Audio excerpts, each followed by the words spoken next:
Instagram పరిచయం బాలికపై అత్యాచారం అని చెప్పేసి పేపర్లో అయితే ఒక న్యూస్ అయితే ఇచ్చిర్రు. కానీ ఈ న్యూస్ అంతా విన్నాక మీరు వినండి. విన్న తర్వాత మీకు ఏం అనిపిస్తుంది అనేది కామెంట్ బాక్స్లో కామెంట్ చేయండి. సో ఈ అబ్బాయి వచ్చేసి డిగ్రీ కంప్లీట్ చేసిండంట.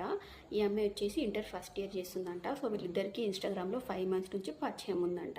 అయితే ఒకరోజు ఈ అబ్బాయి కలుద్దామని చెప్పేసి ఈ అమ్మాయికి పలానా ప్లేస్కి రా అని చెప్పి పిలిచిండంట. పిలిచి అక్కడ నుంచి ఒక నిర్మానుష్యమైన ప్లేస్కి తీసుకెళ్ళి అత్యాచారం అయితే చేసిన తర్వాత ఎవరికి చెప్పొద్దని చెప్పి పంపించిండంట. సో ఇట్లా 2-3 సార్లు పిలిచిండంట. అమ్మాయి అట్లనే వెళ్ళిందంట.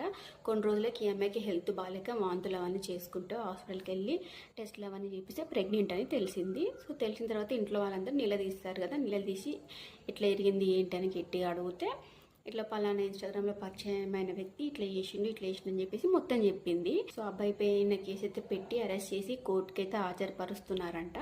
వాడు కలుద్దామని పిలిచి బెదిరించి అట్లా చేసినప్పుడు మళ్ళీ వాడు పిలిస్తే వెళ్ళాల్సిన అవసరం ఏంటి అసలు? ఈ అమ్మాయికి వెళ్ళకూడదు కదా. ఒక్కసారికే వాడు ఎంత ఇంట్లో చెప్పొద్దు ఎవరికి చెప్పొద్దు అన్నంత మాత్రంగా కప్పి పెట్టే విషయం కాదు కదా.